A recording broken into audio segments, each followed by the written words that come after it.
le webinaire aujourd'hui donc est animé donc par moi-même, Véronique, Aude et Pascal. Webinaire dédié à l'urgence vitale dans l'enceinte de l'établissement. Voilà, donc le webinaire sera enregistré. On va essayer de tenir les délais, c'est-à-dire de terminer à 13h30. C'est pour ça qu'on essaie de commencer aussi à l'heure. Et au fur et à mesure, bien sûr, on va prendre vos questions que vous pourrez poser dans le chat comme d'habitude.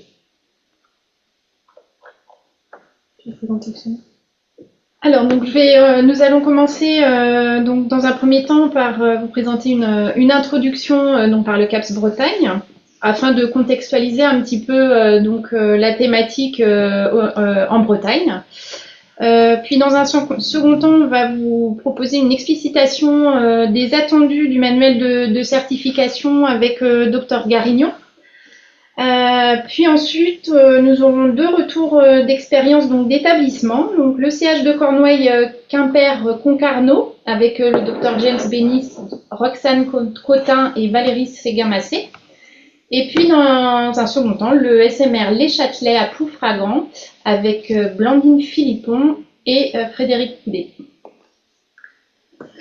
Alors pour donc démarrer dans le vif du sujet, donc effectivement avec à l'ARS Bretagne, on suit les résultats de certification des établissements bretons et on accompagne également les établissements.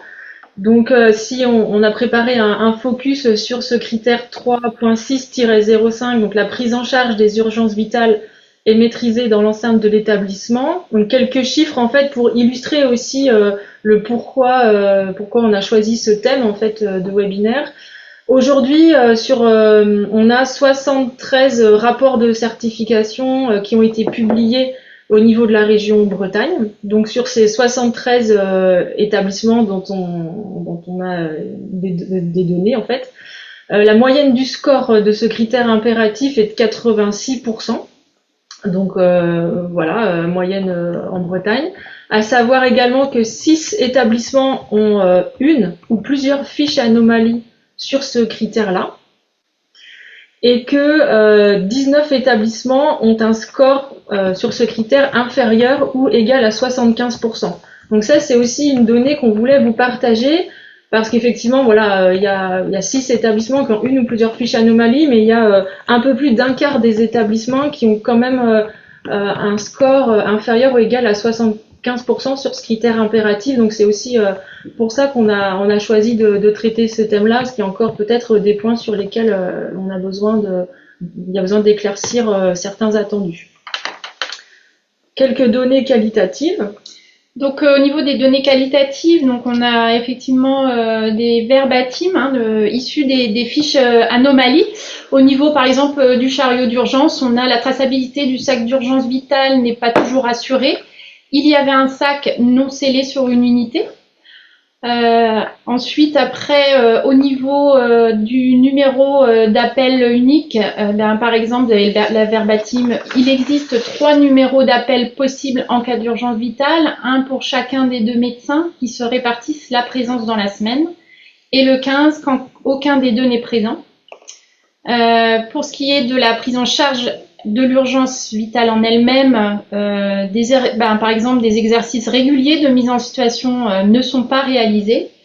Et enfin aussi, on a par rapport au dispositif d'évaluation, eh bien, on a le verbatim, il n'y a pas eu d'analyse globale du dispositif permettant d'en mesurer l'efficacité. Et puis pour terminer, on voulait aussi évoquer le premier élément d'évaluation de ce critère en fait qui a évolué à chaque itération depuis la version 2020 du manuel de certification. Et on voulait l'indiquer parce qu'effectivement certains établissements ont passé leur visite de certification dès le début, dès fin 2020, fin 2021. Et voilà comment il a évolué. Donc le premier élément d'évaluation de ce critère indique: tous les secteurs de l'établissement peuvent appeler un médecin compétent pour intervenir en cas d'urgence vitale grâce à un numéro d'appel direct. Ça, c'était la première version du manuel et à ce moment-là, le critère était un critère standard. Ensuite, on est passé sur un numéro d'appel dédié et le critère est devenu impératif et l'est resté après, hein. Ensuite, on a eu le numéro d'appel unique et aujourd'hui, l'attendu, c'est d'avoir un numéro d'appel unique et dédié. Voilà. Et donc, docteur Cynthia Garignon va revenir sur les attendus de la HAS par rapport à ce numéro d'appel unique et dédié. En tout cas, on voulait aussi vous montrer que voilà, le critère a évolué et que les attendus aussi. Donc, c'était important qu'on puisse vous partager là où on en est aujourd'hui. Et voilà. Et sachez, enfin, vous savez peut-être déjà aujourd'hui, mais en janvier 2025, le manuel va encore changer d'itération. Donc les attendus voilà, vont peut-être aussi évoluer sur ce sujet, on verra ça. Voilà pour nous. On va passer la parole du coup à Dr Cynthia Garignon pour la suite. Donc on vous laisse partager votre diaporama et voilà pour cette petite mise en contexte du sujet du jour. Bonjour, donc je me présente, donc je suis le docteur Cynthia Garignon, donc je suis chirurgien pédiatre au centre hospitalier Yves Le Foll à Saint-Brieuc et médecin coordinateur de la gestion des risques donc pour le groupement d'Armor. Et donc je suis expert visiteur de la HAS depuis un peu plus de 4 ans. J'ai fait une quinzaine de visites d'établissements de santé. Donc je vais vous partager ce qui sont les attendus du manuel et un peu aussi de retour d'expérience justement de visite de certification pour enfin voilà vous montrer ce qui sont les bonnes pratiques et puis ce qui et comment les experts visiteurs vont évaluer les différents critères. Est-ce que c'est bon, tout le monde m'entend ça? Oui, c'est parfait, on voit très bien le diaporama. Merci. Ok. Alors, donc, je voulais d'abord vous partager de quoi parle-t-on quand on parle de gestion des urgences vitales. On est bien sur une situation de danger imminent, donc dans lequel il y a un risque de décès faute de soins rapides et adaptés. Voilà la définition de l'urgence vitale. Alors, pourquoi, une des raisons pourquoi la Haute Autorité de Santé insiste sur ce point et pourquoi aussi le critère a évolué au fur et à mesure des années, comme vous l'a dit Véronique, c'est que quand même 4% des arrêts cardiaques surviennent dans les établissements de santé, avec un taux de survie qui n'est pas très important même dans les établissements de santé, puisqu'il est de 18%, et que ce taux de survie est très rapidement dégradé par le délai pour la première mise en place de la réanimation, et que déjà au-delà de 10 minutes, donc le taux de survie est proche de 0, d'où la nécessité d'intervenir extrêmement rapidement. Là où le critère a aussi évolué, c'est à qui ça s'adresse. Et il faut y faire attention parce que les établissements ne se rendent pas tout le temps compte que ça s'adresse à tout le monde. Donc, c'est-à-dire les patients, bien sûr, qui sont hospitalisés, mais aussi les visiteurs ou aussi les professionnels. Et donc, on en revient, j'en reparlerai, mais donc, quand on dit un numéro unique, c'est un numéro unique pour tous ces patients. Dans un établissement, je peux vous dire, il y avait par exemple un protocole où on disait que pour un visiteur, il fallait appeler le PC de sécurité. Alors, c'est pas du tout effectivement une gestion de l'urgence vitale. Sur un patient, un visiteur, un professionnel, c'est le même numéro et la même prise en charge. Et donc, c'est dans tout lieu de l'établissement, c'est-à-dire dans les services de soins, mais aussi dans les couloirs, dans les parkings, dans les garages, partout où il peut y avoir des professionnels qui passent ou des patients ou des usagers ou des visiteurs. Et donc ça, il faut aussi que ce soit bien partagé, y compris dans les protocoles, y compris que le réanimateur, si c'est le réanimateur qui doit être appelé, s'il est appelé sur un parking, qu'il ne dise pas, ben, c'est pas à moi d'y aller. Si, il doit savoir que c'est à lui d'y aller. C'est en tout lieu. Alors, les attendus, donc on l'a dit, c'est un numéro d'appel unique. Donc, qui doit être, si possible, facile à mémoriser. Je vous fais un retour d'expérience, un numéro d'appel 8327 qui, c'est difficile à mémoriser et donc les professionnels ne le mémorisent pas et quand on leur demande, ils cherchent la fiche. Donc là où les experts visiteurs vont aller regarder, ils vont aller regarder donc les affiches dans les salles de soins, éventuellement dans les couloirs, et ça doit être une affiche qui est dédiée avec un numéro immédiatement repérable. pas une petite affichette dans un coin avec noyé entre la liste des médicaments à risque, les résultats d'ICHA, etc. Généralement, quand on rentre dans une salle de soins, et donc on regarde immédiatement où se trouve ce numéro, l'affiche avec ce numéro, et il faut qu'il soit vraiment facilement visible. Les experts visiteurs donc vont aller interroger les professionnels et donc quelle que soit la catégorie des professionnels et quelle que soit la méthode utilisée. Dans nos grilles, c'est ce que l'on appelle, donc c'est des critères qui sont dans les grilles dites d'observation. Et ces grilles d'observation, elles sont donc dans toutes les grilles concernant les patients traceurs, les parcours, les traceurs ciblés. Donc c'est pour ça aussi que si vous avez un problème de gestion d'urgence vitale dans votre établissement, ça peut générer de nombreuses fiches d'anomalies, puisque à chaque fois qu'on va faire une des méthodes, on va répondre à la question, l'urgence vitale est-elle maîtrisée ou pas dans l'établissement? Un numéro d'appel unique, c'est un même numéro 7 jours sur 7. Donc, ce n'est pas aux professionnels de se regarder quelle heure il est en cas d'urgence vitale pour savoir si avant 18 heures, j'appelle tel numéro et après 18 heures, j'appelle un autre. Non, ça doit être un même numéro. Donc, ce numéro, il peut basculer, il peut y avoir un médecin présent sur site dans la journée et ensuite, il est d'astreinte, mais ça doit être organisé pour que ce ne soit pas au personnel de devoir choisir le numéro. Un autre attendu, c'est donc un numéro d'appel unique et dédié. Dédié, ça signifie que le téléphone qui reçoit l'appel n'a pas vocation à recevoir d'autres appels pour d'autres motifs. Donc, il peut être toléré que ce soit un même téléphone, par exemple sur l'anesthésiste de garde à la maternité ou l'anesthésiste de garde au bloc, c'est lui qui est d'urgence vitale, mais il doit savoir si son téléphone sonne avec donc une sonnerie différente, qu'on l'appelle pour une urgence vitale et pas pour aller manger. Donc, et ça, c'est important parce que c'est pas toujours fait dans les établissements. C'est donc souvent évidemment un professionnel qui n'est pas là pour gérer que de l'urgence vitale. Il est avec une autre fonction, mais il doit savoir que c'est une urgence vitale pour lequel ou alors c'est un téléphone spécifique. Et l'appel, il doit être réceptionné par un médecin, donc pas par un PC de sécurité, pas par des gens qui gèrent les urgences incendie. C'est bien un médecin et un médecin apte à la prise en charge de l'urgence vitale. Donc, ce qui réduit quand même le champ, c'est un réanimateur, un urgentiste ou un anesthésiste. Alors, les exceptions, parce que dans les règles, il y a toujours les exceptions. Vous pouvez avoir donc vous pouvez avoir dans les sites géographiques isolés ou dans les établissements où lesquels il n'y a pas ces médecins qui sont aptes à la prise en charge de l'urgence vitale, ça peut être donc le 15, mais il doit y avoir une convention de fait avec le SAMU local. Vous pouvez avoir des numéros différents sur des sites différents, avec notamment des numéros finesse distincts.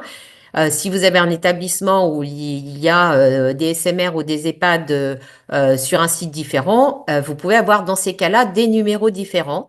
Mais il faut bien sûr que les personnels sachent exactement faire la différence. Et si vous avez des personnels qui changent d'un site à un autre, il faut qu'elles sachent que ce ne soit pas le même. Et donc, les personnels seront interrogés. Et ce numéro, quel qu'il soit, de toute façon, je le redis, doit être aboutir à un médecin et 24 heures sur 24. La seule tolérance pour deux numéros différents dans un même service, c'est dans les maternités où il y a une réanimation néonatale. Et dans ces cas-là, il peut y avoir un numéro pour la réanimation des adultes et un numéro pour la réanimation des nouveau-nés, puisque ça ne va pas aboutir pour le coup aux mêmes équipes. Et la réanimation des nouveau-nés va aboutir au réanimateur néonatal. Et donc, ça peut, et c'est même pour le coup conseillé, qu'il y ait deux numéros différents. Alors, l'autre attendu, c'est sur la formation des professionnels. Donc, les formations, donc c'est les formations d'attestation de formation aux gestes et soins d'urgence. Il y en a deux niveaux. Le niveau 1 pour les personnels les non professionnels de santé, pardon, et la FGSU 2 pour les personnels de santé. Et donc, inclus dans les formations, il y a des exercices de simulation. et il sera attendu que des exercices de simulation soient faits, notamment dans les services où la situation se présenter rarement, dans les services de SMR, dans les services de pédiatrie. Et évidemment, on va moins demander dans un service d'unité de soins continus de cardiologie comment ils gèrent l'urgence vitale parce qu'on sait qu'ils le font très fréquemment. Par contre, dans les services où ça arrive beaucoup plus rarement, donc on va plus regarder, et notamment si les personnels ont participé à des exercices de simulation. Donc, les experts visiteurs, ils vont donc demander aux professionnels de quand date leur dernière mise à jour. Donc, la mise à jour, elle doit se faire tous les 4 ans. On va leur demander s'ils ont participé à un exercice de simulation. Et je le rappelle, tout ça, ce sont dans les grilles, donc observation, et donc c'est dans tout type de méthode. Et c'est fait partie aussi des entretiens professionnels. Ce sont aussi les questions qui sont posées lors des entretiens professionnels. À la gouvernance de l'établissement, on va pouvoir demander de fournir la liste des personnels formés avec les cycles de recyclage et quel est leur taux de personnel formé et quel est le niveau. Si vous avez des personnels dont on vous dit que la formation elle a lieu, elle a 8 ou 9 ans ou qu'ils l'ont fait pendant leurs études et qu'ils ont 45 ans, évidemment, ça ne va pas passer. Alors, les attendus concernant le chariot ou le sac d'urgence. Donc, il doit être disponible dans chaque unité de soins. Il peut y avoir des mutualisations dans 2 unités qui sont proches l'une de l'autre, mais pour ça, dans ces cas-là, les personnels doivent absolument savoir où se trouve le chariot d'urgence. Je vous donne un exemple assez récent. Dans un service de suite de couches de maternité, la cadre me dit que le chariot d'urgence est mutualisé avec la salle de naissance qui est juste à côté. Effectivement, il y a une seule porte battante qui sépare les 2 services. Et donc, j'interroge la sage-femme dans la salle de soins pour savoir où est le chariot d'urgence. Elle regarde autour d'elle et cherche le chariot d'urgence des yeux et ne sait pas que c'est dans le service d'à côté. Donc ça ne passe pas. Oui, c'est possible que les 2 soient mutualisés si c'est juste à côté, mais les personnels doivent tous savoir où se trouve le chariot d'urgence. Alors, il doit être facilement accessible. Donc, je sais que c'est un sujet entre est-ce qu'il est dans une salle de soins et du coup une salle de soins qui doit être fermée ou est-ce qu'il est dans les couloirs et dans les couloirs, il y a des risques notamment de vol de médicaments et devient accessible aux usagers. Donc, c'est des sujets qui sont récurrents, enfin, qui sont questionnés, y compris entre experts visiteurs. On doit s'adapter aux locaux présents. Si vous avez des tout petits couloirs et si c'est sur un palier, évidemment, le chariot il sera mieux dans une salle de soins que sur un palier accessible à tout visiteur. Si vous avez des grands couloirs et il peut y avoir un petit recoin, le chariot il peut être mis là. Évidemment, il faut faire attention à ce que les matériels ne soient pas volés. Donc, on doit s'adapter aux configurations locales. Le chariot, par contre, il est obligatoirement scellé. Sa composition, elle doit être uniforme dans tout l'établissement. On ne peut pas avoir des chariots d'urgence qui sont différemment composés, l'un en maternité, l'autre en néphrologie. Par contre, dans tous les secteurs qui accueillent des enfants, donc la pédiatrie, mais aussi si c'est un hôpital de jour, par exemple, commun, il doit y avoir un tiroir spécifique pédiatrique avec donc du matériel dédié aux enfants. La composition, elle a été validée par des professionnels qui sont amenés à utiliser. Donc, c'est les réanimateurs, la comédims, les anesthésistes, qu'importe, mais en tous les cas, la composition, on sait qui a participé à la composition. Elle doit être vérifiée avec une traçabilité qui est mensuelle, à la fois de la conformité de ce qu'il y a dedans et aussi des périmés. Donc, je le dis, il va y avoir, donc vous allez voir dans le prochain manuel, il va y avoir tout un chapitre sur l'éco-conception des soins et sur l'écologie globalement.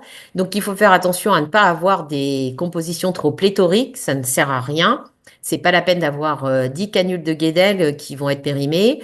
Et si donc il faut avoir une gestion des périmés un peu économe. Si les adrénalines vont être périmées dans 2 mois, eh bien il vaut mieux et que c'est dans un service oui, qui a rarement utilisation, il vaut mieux ramener les ampoules d'adrénaline au bloc où elles vont être utilisées dans les 2 mois et les changer par des ampoules à plus grande péremption. Il doit y avoir un défibrillateur automatique et de l'oxygène sur le chariot. Donc voilà, tout ça, c'est toujours dans les méthodes d'observation. Les attendus concernant l'analyse du dispositif. Donc j'en ai déjà un petit peu parlé, mais donc on va vérifier les protocoles qui sont utilisés pour la gestion de la prise en charge vitale avec les périmètres de prise en charge. Donc je vous le redis, incluant les parkings, les couloirs, etc. Quelles sont les dates de mise à jour de la composition des chariots et qui a validé la composition des chariots? Est-ce qu'il y a eu des exercices de simulation? Quand? Dans quel secteur? Est-ce qu'il y a eu des plans d'action? Et est-ce qu'il y a eu un suivi de plans d'action? Je vous donne un exemple des exercices de simulation faits dans un secteur d'hospitalisation où il avait été dit dans le plan d'action que le chariot d'urgence, sa composition n'était pas conforme et que il était dans un endroit qui était où les personnels ne le savaient pas et pas facilement accessible. Et donc, et dans le plan d'action, il est indiqué qu'il faut réfléchir à la localisation du chariot d'urgence, sauf il est 8 mois plus tard toujours au même endroit. Bon, bah ça, quand on fait des exercices de simulation, s'il y a un plan d'action, il faut évidemment le suivre et mettre en place des actions. De même, on ira regarder s'il y a eu des événements indésirables concernant la gestion des urgences vitales. Et c'est assez fréquent dans les bases de la HAS, des événements indésirables sur le sujet. Et donc, bien sûr, on regardera s'il y a eu des analyses et un suivi du plan d'action. Juste un petit focus sur une partie de ce qui va être dans le prochain manuel. Donc c'est la HAS qui commence à diffuser. Donc dans le prochain manuel qui sort en janvier là, les urgences vitales vont rester un critère impératif et elles vont passer dans le chapitre 2 avec donc les différentes maîtrises liées au risque et ça va concerner donc la maîtrise maintenant liée la maîtrise des risques par les équipes. Donc, comme il y aura en même temps que médicaments risques infectieux, il y aura les urgences vitales et ça reste un critère impératif. Voilà ce que j'avais à vous proposer. Hop.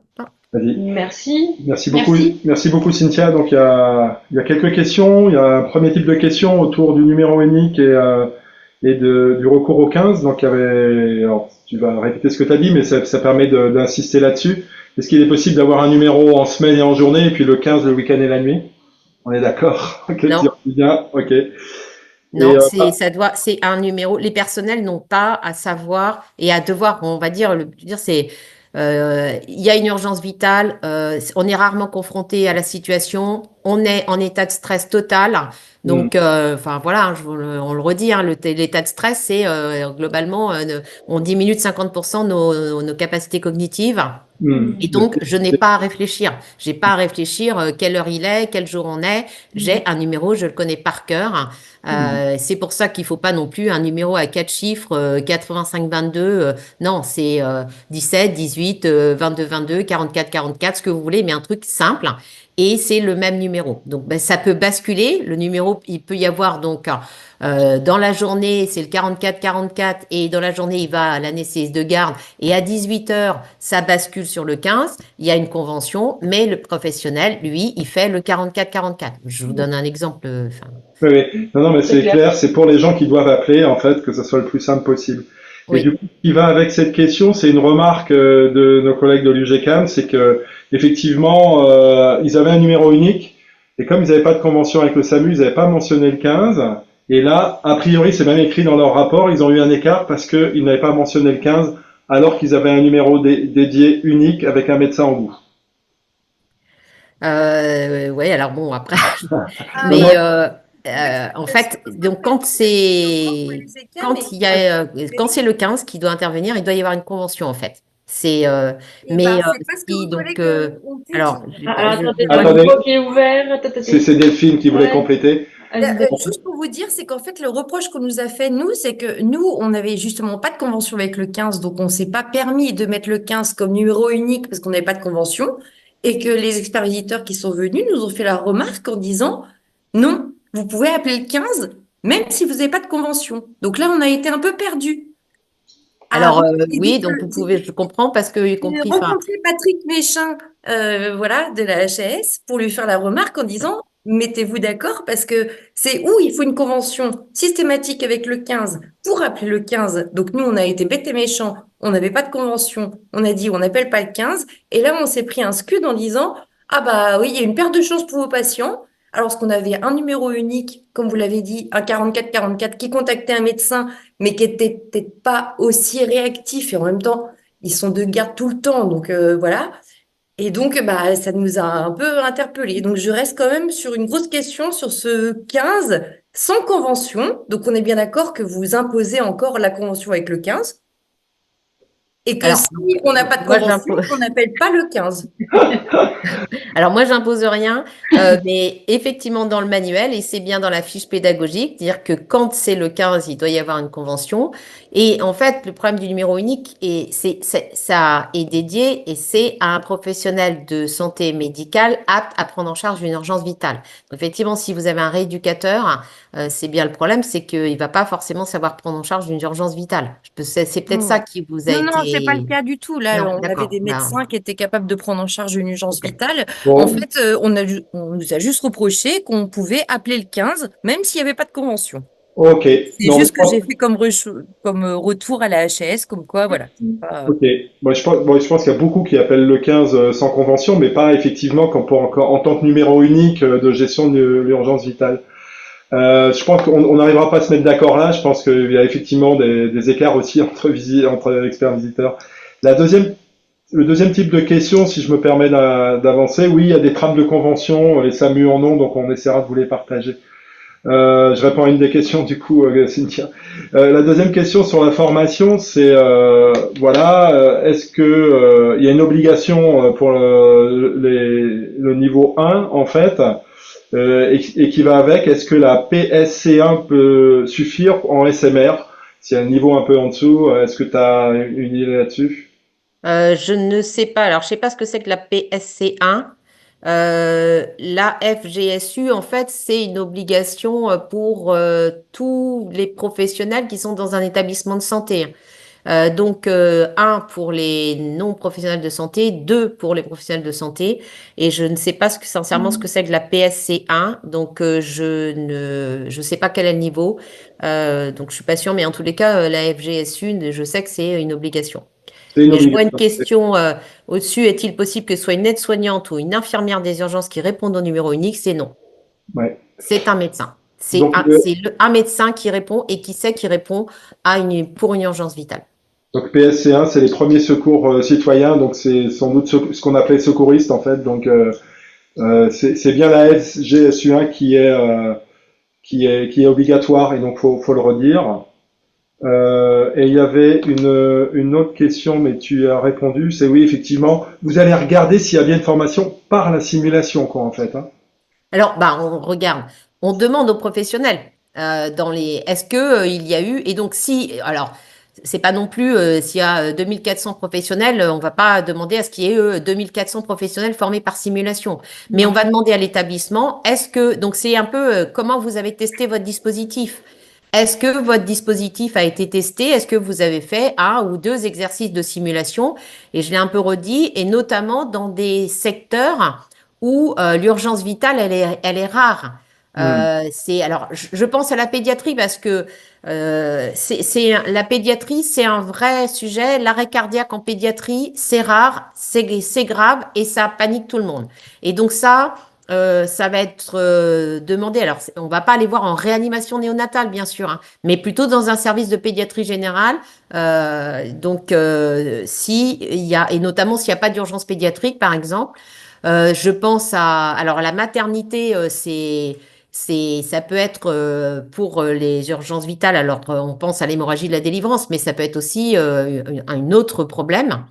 On va aller dans des services, alors en SMR ou, enfin, c'est effectivement dans les services où l'urgence vitale est plutôt plus rare, je sais pas, la dermatologie. Donc, c'est dans ces services-là qu'il faut cibler, d'aller faire un ou deux exercices de simulation qui peut être facile à faire en interne, hein. Je déclenche le numéro, en combien de temps les professionnels sont là et qu'est-ce qui se passe? Ça, c'est un exercice de simulation qui est facile à faire en une demi-heure, hein. Un grand merci, Cynthia. Juste pour dire, Céline Negri, notre collègue de Fougères, précise que les premiers secours, la formation est possible pour les établissements médico-sociaux, mais pas pour les établissements sanitaires. Et il y a une question sur l'obligation CDD, CDI. Voilà, on prend les questions et si on a du temps à la fin, tu réfléchis, puis on se dira, mais là c'est pareil, combien de fois par an la simulation? Bon, tu viens d'y répondre en parlant de la dermato, donc voilà. Si on regardait un peu de temps pour les retours enfin pas un peu, du temps pour les retours d'expérience, en fait, on va enchaîner. Un grand merci Cynthia, puis si on a un peu de temps, de toute façon tu pourras aussi réagir sur les retours d'expérience. Alors, du coup, on laisse la main au docteur James Bennis, Roxane Cotin et Valérie Séguin-Massé qui vont vous partager en fait voilà leur retour d'expérience. Alors, si vous voulez partager votre diaporama et puis on vous laisse la parole tous les trois.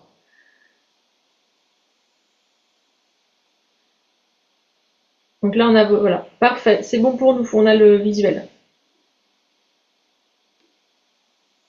Alors, votre micro est peut-être pas ouvert, parce qu'on vous entend pas. C'est le truc classique, hein. On a beau faire des vidéos depuis 5 ans, on fait tous la même chose. Donc, ça y est, parfait. Bonjour à tous, je m'appelle James Benny, je suis praticien hospitalier dans le service de réanimation et je suis le président de la commission des urgences vitales intra-hospitalières pour le centre hospitalier de Cornouailles. Donc moi je suis Roxane Cotin, je suis animatrice qualité. Donc Valérie Séguin-Massé, je suis cadre supérieur de santé et responsable qualité et gestion des risques.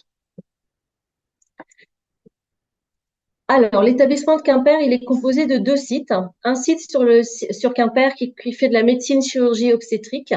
Un site sur Concarneau qui fait de la médecine et qui a 2 EHPAD sur site aussi. Et ensuite, sur Quimper, on a 3 autres résidences qui font de l'EHPAD USLD. En gros, sur Quimper, on a 1057 lits en médecine, chirurgie, obstétrique, comme je le disais, et on accueille aussi beaucoup d'hôpitaux de jour. On a à peu près 199 places et on a 20 lits pour faire de l'hémodialyse. Notre activité est composée, en gros, en termes de passages, en gros 50 000 passages aux urgences sur le site de Quimper et le site de Concarneau, puisqu'on a des urgences sur Concarneau. En termes d'hospitalisation, ça fait 115 000 hospitalisations au niveau environ par an. Et on accueille à peu près 330 000 consultants en consultation externe. Sur l'imagerie médicale, à peu près 102 000 actes par an. Et on fait 2050 naissances sur l'année 2023. Et sur cette activité, on a pu centraliser, en tout cas recenser, on a fait 19 alertes pour arrêt cardio-respiratoire en 2023. On ne peut pas donner les chiffres de 2024 parce qu'ils ne sont pas encore tout à fait consolidés. Et donc, on a au sein du centre hospitalier de Quimper une commission des urgences vitales intra-hospitalières. Sa composition est environ de 30 membres avec différents métiers. Les médecins anesthésistes, urgentistes, pédiatres. On a aussi la pharmacie qui est représentée, les réanimateurs. Le métier d'IAD et d'infirmier aussi qui fait partie de la commission. Les cadres de santé. Des formateurs à FGSU qui sont souvent nos IAD et infirmiers qui sont dans cette commission. On a associé aussi des référents biomédicaux et dispositifs médicaux pour tout ce qui est achat de matériel. La formation continue pour tout ce qui est suivi des formations AFGSU 1 et 2 et la direction qualité pour tout ce qui est en lien avec le manuel de certification et tout le suivi du processus. On vous a mis un exemple de l'ordre du jour. Donc, on a différentes thématiques. On se réunit 2 fois par an, donc qui concerne l'actualisation des procédures. On fait aussi un retour des bilans des audits urgences vitales intra-hospitalières qu'on peut faire au sein de l'établissement. On fait un point sur les audits qui sont faits sur la composition des chariots d'urgence. Et ça nous permet du coup aussi de voir s'il faut réactualiser la composition de nos chariots et nos sacs d'urgence. On travaille sur des axes de travail qu'on définit ensemble dans la commission et on a la possibilité, enfin, on réalise des exercices de simulation sur notre établissement qu'on appelle les 24 heures UVIH, c'est-à-dire qu'on va à la rencontre des équipes du matin, d'après-midi et de nuit. C'est les formateurs à FGSU qui font ces formations. C'est l'occasion aussi, dans ces ordres du jour de cette commission, de faire évoluer et modifier nos procédures, de communiquer le rapport d'activité et de suivre tous nos indicateurs, ainsi que le suivi des formations AFGSU 1 et 2. Et au regard des événements désirables, des remontées de terrain, on collecte le besoin et on fait évoluer aussi nos procédures.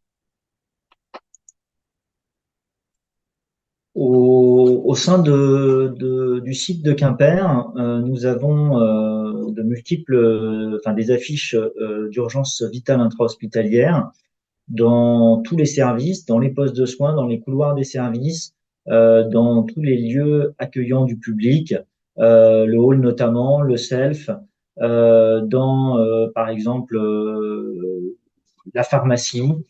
Donc tout l'établissement est couvert par ces fiches d'urgence vitale intra-hospitalière qui, comme vous le voyez, se divisent en deux parties. Côté gauche, ce qu'on appelle l'urgence vitale, et côté droit, l'arrêt cardio-circulatoire. Pourquoi cette distinction? Tout simplement parce que la procédure d'alerte n'est pas la même. Comme l'a rappelé le docteur Garignon, en cas d'arrêt cardio-circulatoire, il faut aller extrêmement vite et c'est pour ça que nous avons une procédure dédiée. Sur cette plaquette, vous voyez qu'au milieu, au niveau de alerter, il y a un carré blanc. Ce carré blanc, en fait, on colle une affiche qui est propre à chaque service pour que tous les soignants, quand ils ont besoin d'un médecin, puissent avoir recours à un médecin. Aux heures ouvrables, c'est un médecin du service et aux heures non ouvrables, c'est l'interne des services ou un médecin dédié lorsqu'il s'agit d'un service à garde, la cardiologie, la pédiatrie, la gynécologie. Voilà. Pour l'arrêt cardio-circulatoire, il faut aller vite et pas perdre de temps. Donc, nous avons un numéro qui est pas tout à fait unique. En fait, on fait étoile 15 et ensuite, en fonction de chaque service, il y a un indice de localisation. Ça permet quoi? Ça permet en fait de ne pas avoir de contact avec le médecin et de déclencher immédiatement le départ de 3 équipes en capacité de prendre en charge un arrêt cardio-respiratoire. C'est-à-dire qu'immédiatement, il y a une alerte sonore spécifique plus un message d'alerte sur le DECT informant d'un arrêt cardio-circulatoire à tel endroit de l'hôpital. Et donc, il y a un médecin réanimateur et un ou une infirmière de réanimation, première équipe. Deuxième équipe, un médecin anesthésiste réanimateur et un IAD. Et troisième équipe, un SMURiste et un IAD. Et ça, c'est H24, 7 jours sur 7. Ça permet qu'il y ait toujours quelqu'un qui arrive très rapidement. Donc, le premier arrivant sur place prend en charge l'arrêt cardio-circulatoire et ensuite le relais est passé au réanimateur qui décidera de poursuivre ou pas cette réanimation et si elle est poursuivie, derrière, d'hospitaliser le patient dans son service. Donc là, il n'y a pas d'interaction téléphonique, pas de temps perdu en disant bah moi je peux pas, je suis occupé, faut appeler quelqu'un d'autre parce que là je suis en train d'intuber un patient. Tout le monde part et le premier qui arrive commence à prendre en charge le patient. Pour les sites qui sont pas sur Quimper, notamment on vous a parlé des EHPAD et des USLD, pardon, et le site de Concarneau, la procédure est un peu différente. Il y a un numéro unique, donc 015, qui bascule en journée sur le SMUR qui est présent à Concarneau de 9h à 19h. Et autrement, en dehors de ces horaires-là, au 15, au SAMU de Brest. Donc ensuite, pour tout ce qui est matériel d'urgence, donc actuellement, on a un chariot par étage, ce qui représente un chariot pour 4 services actuellement, avec une évolution de l'augmentation qui va évoluer donc à un chariot pour 2 services. Ces chariots se composent de défibrillateurs, d'aspirateurs de mucosité, une planche de massage, de l'oxygène, des médicaments, solutés, matériel d'intubation, matériel respiratoire. Il y a également sur tous les chariots un classeur qui comporte les procédures, donc les procédures d'alerte, de contrôle, de composition des chariots. Il y a également des fiches d'intervention donc qui sont tracées en cas d'alerte ACR. La vérification, donc il y a une vérification mensuelle par les services. Il y a aussi du coup une vérification à chaque fois que le chariot est ouvert pour une intervention. Et il y a également une vérification annuelle par la pharmacie. Ensuite, pour ce qui concerne les EHPAD et les USLD, donc pour tout ce qui est USLD, en complément des chariots d'urgence, il va y avoir une mise en place de sacs à dos. Donc des sacs à dos à chaque étage comportant en fait des lits d'USLD. Nous réalisons, comme l'a dit Madame Sogamacé, des exercices de simulation in situ depuis plusieurs années. Pour les équipes du matin et de l'après-midi, mais également pour les équipes de nuit qui sont souvent un petit peu oubliées. L'objectif est de l'encadrement médical et paramédical est prévenu 24-48 heures avant et des formateurs arrivent, interrompent l'activité du service pendant 30 minutes pour prendre en charge un patient en arrêt cardio-respiratoire. Alors c'est pas facile hein, parce que les gens sont dans leur activité. Quelquefois ça peut être au début pas forcément bien pris. Ils ont la sensation quelquefois qu'ils n'ont pas que ça à faire, mais c'est comme ça que ça doit être fait parce que l'urgence, l'arrêt cardiaque ne prévient pas et il faut être prêt à y faire face. Ça permet de consolider en fait les connaissances acquises lors des formations d'AFGSU 2 ou AFGSU 1. 4 ans, en fait, c'est long entre la formation et le recyclage. Et donc, ça permet de faire un rappel. Les attentes, en fait, concernant cette formation in situ, c'est tout d'abord de reconnaître l'arrêt cardio-respiratoire, de réaliser les premiers gestes d'urgence, c'est-à-dire les compressions thoraciques, le défibrillateur automatique et la ventilation. Également, alerter l'équipe d'urgence vitale intra-hospitalière, donc maîtriser cette procédure sur le bout des doigts, amener le chariot d'urgence et également préparer de l'adrénaline. On a une procédure interne qui autorise les paramédicaux, lorsque le défibrillateur ne retrouve pas de rythme choquable, donc ils ont l'autorisation d'injecter 1 mg d'adrénaline en IVD le temps que l'équipe arrive. Il y a un débriefing à chaud, comme lorsqu'on pratique de la simulation.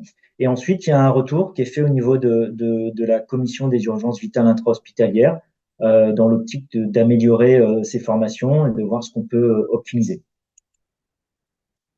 Actuellement, sur l'établissement de Quimper, on a 22 formateurs AFGSU. Et donc, on réalise à la fois les formations initiales, AFGSU 1 et 2, les recyclages. Et donc, sur l'année 2023, nous avons formé en AFGSU 1, en initial, 48 agents. En AFGSU 2, 200 personnels paramédical et médicaux. Et en recyclage, on est à 176. Donc au total, 400, un peu plus de 400 agents formés en 2023. On réalise également en fait des audits d'urgence vitale avec Dr Bénis. Donc on se rend dans chacun des services une fois à l'année réaliser des audits. Donc ces audits comportent tout d'abord un contrôle de l'affichage. On a standardisé le nombre d'affiches et la localisation des affiches dans les services. Donc on a une affiche à l'entrée du service, poste de soins, bureau infirmier, et également au-dessus du chariot d'urgence en fonction de sa localisation. Donc, on vérifie donc si le nombre est conforme, la localisation et la conformité, l'état des affiches. On vérifie également si le numéro de localisation est conforme. On fait également une vérification sur les chariots. Donc, on vérifie que le chariot est accessible, qu'il est scellé, que les contrôles et que la traçabilité a bien été rédigée. On vérifie également le classeur présent sur ces chariots. On vérifie que les documents qui doivent être présents sont présents et que les versions sont bien à jour. On a également une partie connaissance des professionnels. Donc, on leur demande s'ils connaissent le numéro à composer en fonction de leur service, en fonction aussi de l'alerte. On leur pose des questions s'ils savent reconnaître les signes d'un arrêt cardio-respiratoire, s'ils savent ce qu'est une urgence vitale. On leur pose aussi des questions pour savoir quand est-ce qu'ils ont réalisé leur formation à BSU la dernière fois et s'ils connaissent également la localisation du matériel d'urgence le plus proche en fait de leur service. Ensuite, on fait un retour d'expérience au cadre de service. Donc voilà. Alors, je voulais juste préciser une chose concernant notre numéro. Beaucoup d'établissements ont effectivement un numéro unique et qui est ni plus ni moins qu'un bascule sur le téléphone du réanimateur de garde qui peut être occupé, en train d'intuber. Et donc, en fait, nous, on a privilégié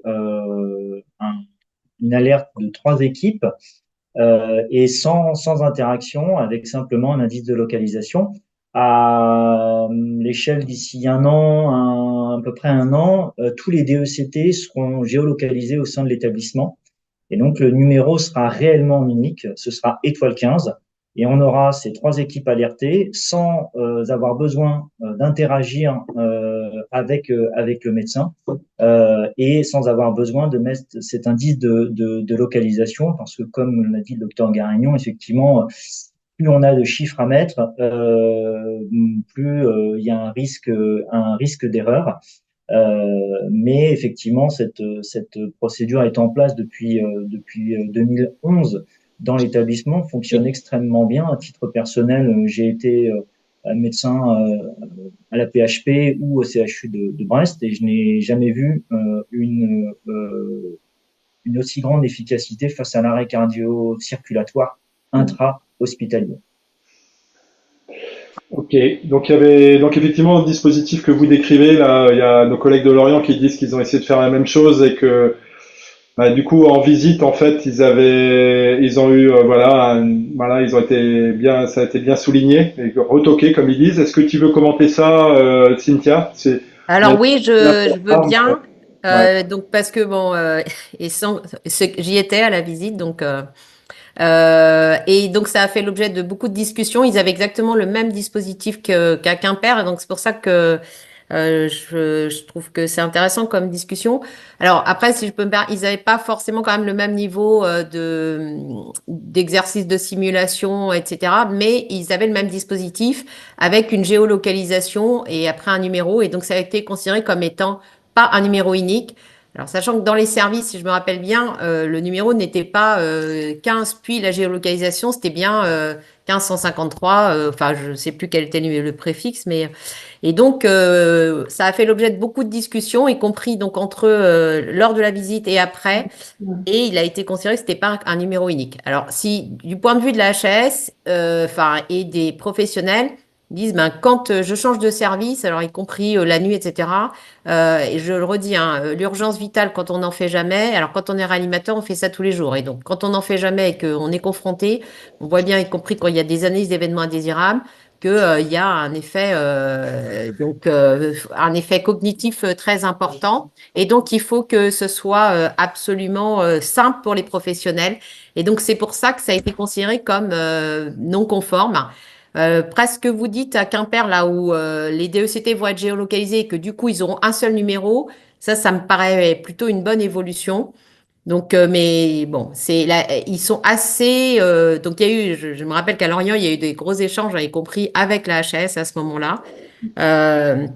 Et ils sont formels sur un numéro unique que tous les professionnels doivent connaître, en fait. Donc, merci.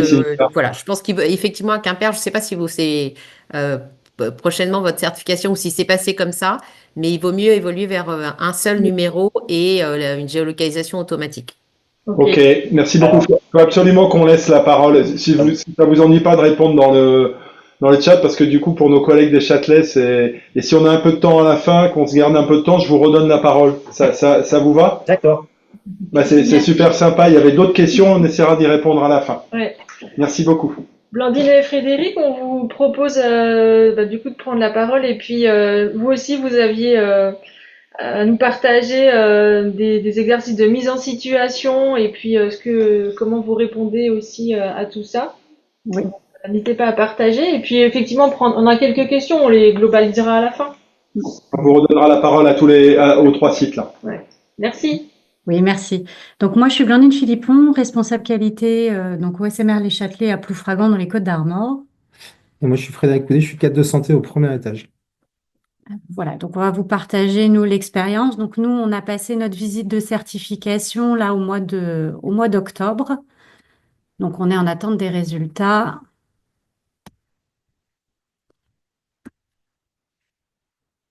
C'est bon, vous voyez l'écran? Très bien. Oui, c'est bon. Ouais, très bien. Et ça défile bien en plus. Donc voilà, donc nous on est un établissement de soins médicaux de réadaptation qui accueillons des patients dans le secteur polyvalent et personnes âgées dépendantes. Donc on est un établissement de petite taille, on a 100 lits d'hospitalisation complète et 10 places d'HDJ. Donc on voulait aborder avec vous 3 points. Le numéro unique d'appel d'urgence, c'est donc notre retour d'expérience de la certification. Les formations, exercices et évaluations qu'on peut faire au sein de l'établissement et l'organisation de la vérification du matériel.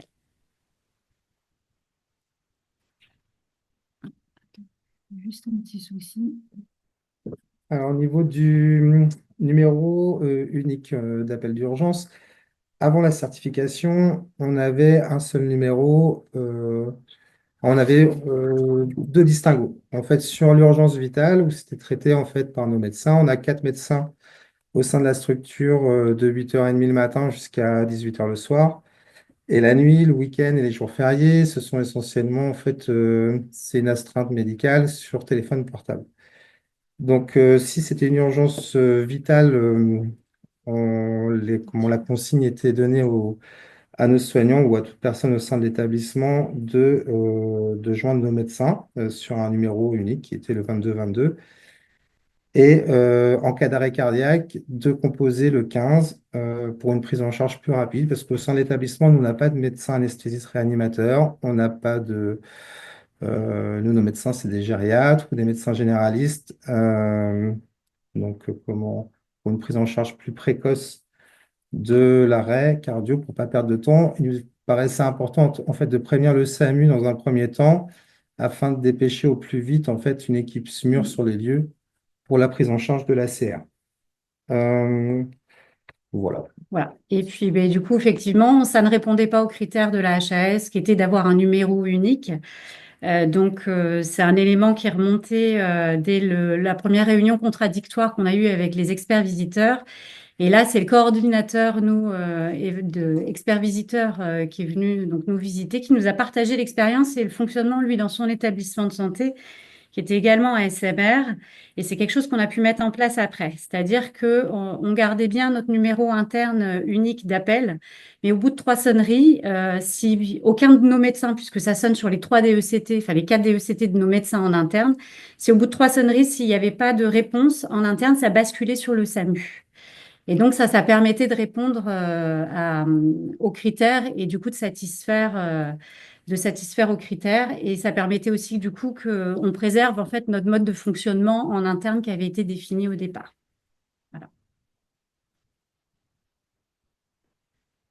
Voilà. Sur les formations à FGSU 2, donc on a 80 professionnels qui sont éligibles puisqu'on est un petit établissement. Ça, c'est un des éléments qui sont facilitateurs aussi au sein de l'établissement. Et puis, on a notre référente formation qui est l'assistante de direction qui suit très, très bien, effectivement, dès l'entrée des professionnels qui sont éligibles, la date de leur dernière formation initiale et puis les recyclages qui doivent être faits. Et elle fait en programmation pluriannuelle. Et ce qui est très facilitant aussi, c'est que les Châtelets étaient l'un des premiers établissements à solliciter auprès du CESU 22 des formations aux gestes d'urgence dès lors que ces formations-là ont été ouvertes hors de l'hôpital de Saint-Brieuc. Donc, ça a fait depuis les années 2005, je crois, que nous, il y a des professionnels qui vont régulièrement en formation à EGSU2, et ce qui permet qu'aujourd'hui, là, au mois de décembre, on ait un taux de 94% de professionnels éligibles qui soient formés. On était à 80% au moment de la visite. On a eu d'autres formations depuis. Là où on a plus de difficultés, c'est sur la FGSU1, donc pour les professionnels non soignants. Donc là, aujourd'hui, il va falloir qu'on les redéploie sur l'année 2025. Les échanges qu'on a avec le CESU, c'est qu'ils ont peu de demandes sur ce type de formation et que donc il y a peu de sessions qui sont ouvertes aujourd'hui au niveau du CESU. Du coup, ce qui pouvait être envisagé, ce serait de faire une formation spécifique pour les Châtelais sur la FGSU1. Mais alors, autant ce qui est facilitant pour la FGSU2, c'est-à-dire on est un petit établissement, c'est plus compliqué pour nous de libérer une dizaine de professionnels en même temps pour aller faire la FGSU1. Voilà. En termes de formation également, nous, on a fait de la simulation l'année dernière, donc non cette année, juste avant la certification, en partenariat avec le CESU également. C'est une formation qui avait été faite sur 2 jours consécutifs, avec se répartissant ainsi avec une demi-journée d'installation le premier jour, la première matinée, tout ce qui est salle de simulation et la salle en fait de visio à côté, et trois sessions de mise en situation en fait sur des demi-journées. Donc nous, on a eu un bon retour. On avait 9 à 10 professionnels en fait à chaque session. Donc ça, on a pu profiter de former une trentaine de professionnels chez nous, que ce soit soignants ou filière administrative ou autres. Euh, donc on a eu un très bon retour en fait sur au niveau des équipes en fait sur la pratique lors de la simulation, parce que c'est quelque chose qu'on fait pas souvent nous, la prise en charge de l'urgence. Euh, la participation en pluridisciplinaire aussi, c'était quelque chose qu'on ne faisait pas forcément auparavant, donc ça a été un des points positifs évoqués. Après, sur les points négatifs, c'est que ça a un coût assez important quand même pour notre établissement. La mobilisation des personnels, puisque pour pouvoir solliciter 10 personnes de la même structure en même temps à chaque session, c'était aussi assez compliqué, mais ça a pu le faire. Voilà. Et nous, sur l'évaluation, on a donc Ouais, on a un projet de mise en place d'évaluation en interne, donc il faut qu'on monte la grille, hein, mais voilà, l'idée ce serait de faire de façon inopinée 2 exercices à l'année en évaluant le temps d'alerte entre l'identification, la situation d'appel, est-ce que l'appel au numéro unique est bien effectif, la qualité du message transmis et puis le recours au dispositif d'urgence. Est-ce que les professionnels l'ont apporté rapidement? Est-ce qu'il y avait bien la connaissance de la localisation du dispositif le plus proche, etc. Donc ça, c'est un projet pour 2025 aussi qu'on souhaite déployer. en sachant que la simulation est inscrite dans un plan pluriannuel au niveau de l'établissement, donc ce sera à renouveler tous les ans. En ce qui concerne l'organisation et la vérification du matériel, on fonctionne également avec 2 chariots d'urgence, donc un chariot par étage, qui est réparti qui sert à 2 unités d'hospitalisation, donc 2 secteurs. Je ne vais pas revenir sur la composition du chariot, puisqu'il est sensiblement identique à celui qu'un père a exposé tout à l'heure, avec un DSA également sur chaque chariot. À cela, en fait, on a un sac d'urgence qui est au rez-de-chaussée au niveau de l'hôpital de jour pour permettre une meilleure mobilité au sein de la structure. On a un grand parc aussi attenant au niveau de l'établissement, ce qui permet en fait une meilleure mobilité avec ce sac, qui lui, il a exactement quasiment la totalité de ce qu'il y a sur, c'est même pas quasi, c'est la totalité de ce qu'il y a sur les chariots d'urgence répartis dans un sac d'urgence, ce qu'ils utilisent dans les SMUR, hein, sac d'Imatex traditionnel. Et on a également, alors la petite spécificité au niveau du rez-de-chaussée, c'est qu'il n'a pas de DSA attenant au niveau du sac d'urgence. Par contre, on a 3 DAE répartis au rez-de-chaussée à l'accueil, répartis au même endroit, en fait, au premier et au deuxième étage. Et la consigne en ce qui concerne une urgence au rez-de-chaussée, donc c'est la prise du sac d'urgence et de prendre le DAE qui se situe au rez-de-chaussée lors de l'intervention. Voilà. Au niveau de la vérification ou de l'entretien du matériel, nous, on a une vérification mensuelle qui est effectuée en binôme IDE-AS, puisqu'on sait pertinemment que les gestes, en règle générale, l'IDE, elle, prendra en charge d'un point de vue un peu plus technique, peut-être au niveau de la CR, s'il y a une pause suivant le nombre de personnels qui seront sur l'intervention. Et cette vérification est faite en alternance jour et nuit également, ce qui permet aussi à l'ensemble du personnel de l'établissement d'avoir une sensibilité, d'être sensibilisé en fait à ce qui est contenu dans les sacs ou dans les chariots d'urgence. C'est ça. Pour l'appropriation du matériel. Voilà. En termes de protocole, nous, on a un protocole ACR au sein de l'établissement qui est donc une prise en charge en fait au niveau IDE, donc de pose de perf, d'injection d'adrénaline et d'amiodarone, 6 chocs recommandés aux 3. Après, je ne vais pas rentrer dans le vif, dans le détail du protocole, mais voilà, il y a un protocole en tout cas au sein de l'établissement sur un ACR, ce qui permet aux équipes de commencer en fait, de pas avoir de perte de temps en tout cas. Ni de perte de chance pour le patient. Exactement. Voilà le retour qu'on voulait vous faire. Donc, ça a été- Merci beaucoup. Pardon, allez-y, je vous ai coupé. Allez-y. Non, on voulait juste faire très succinct parce qu'il y a quand même des redondances en fait avec ce qui a été exposé aussi juste avant, quoi. Ouais, c'est enfin redondant, mais en même temps, non, c'est. Ça Voilà. confirme. Ouais. C'est C'est une autre façon. organisation. Et c'est vrai que la première question, c'était, vous avez été plusieurs à la poser, là, sur le fait, est-ce qu'il peut y avoir des défibrillateurs sur les murs et pas sur le chariot, ou est-ce que le défibrillateur est obligatoire? Donc, Cynthia, je comptais te poser la question, mais tu as répondu, et merci beaucoup, Cynthia. L'autre point qui a été discuté, vous l'avez dit de façon différente dans les deux établissements, c'est effectivement vos évaluations que vous faites de façon inopinée, en fait. Et donc là, il y a un établissement qui témoigne disant, bah nous on faisait comme ça, puis ça a tellement été mal vécu que maintenant on planifie. Donc la question c'était ça, est-ce que c'est quelque chose, est-ce que l'effet de surprise en fait déstabilise pas les professionnels et le fameux biais cognitif dont parlait Cynthia, est-ce qu'on le retrouve pas?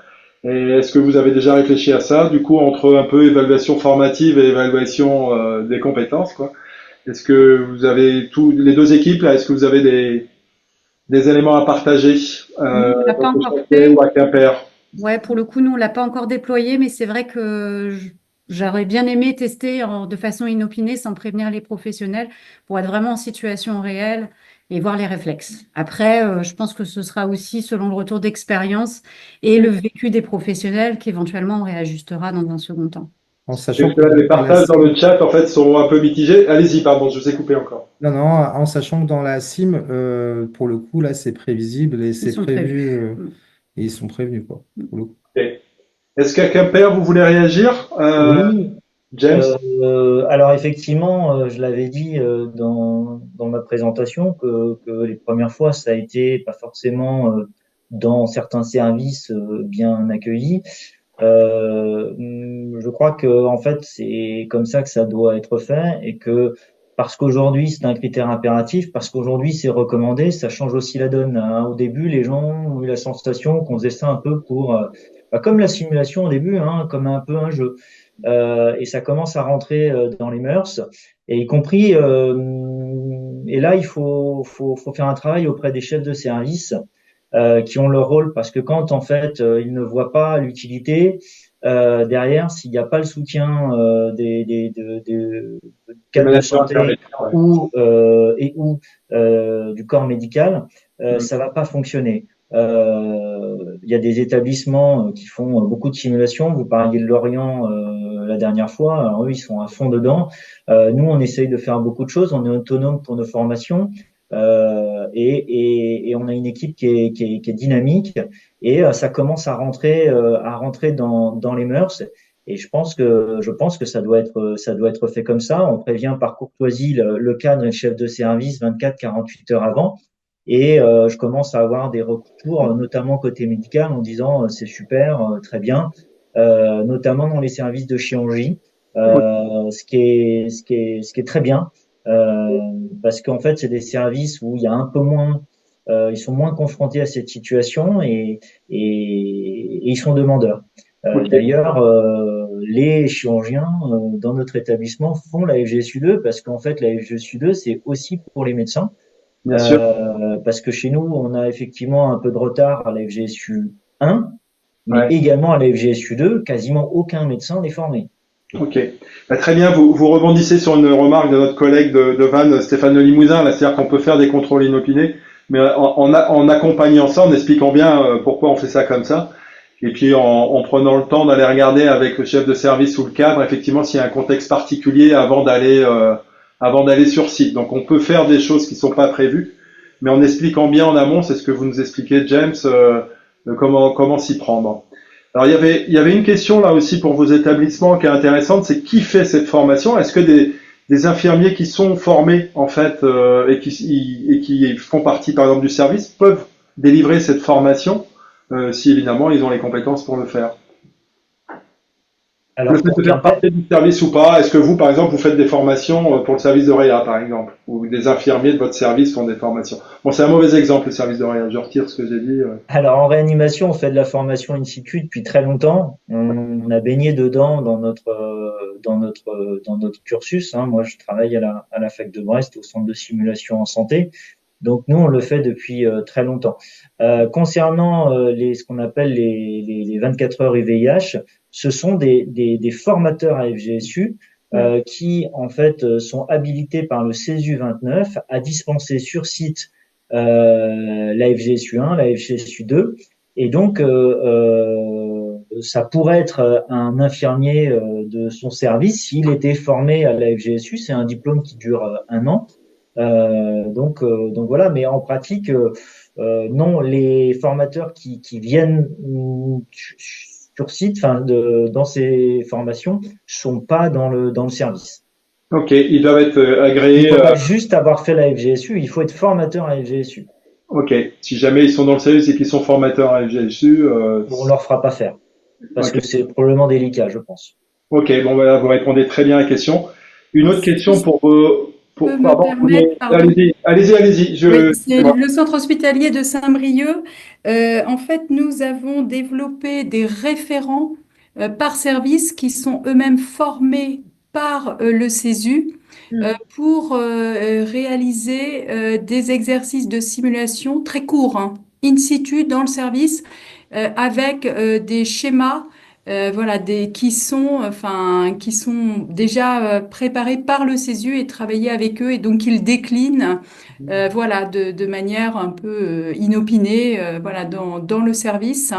Et donc on a commencé la formation sur les différents établissements du groupement.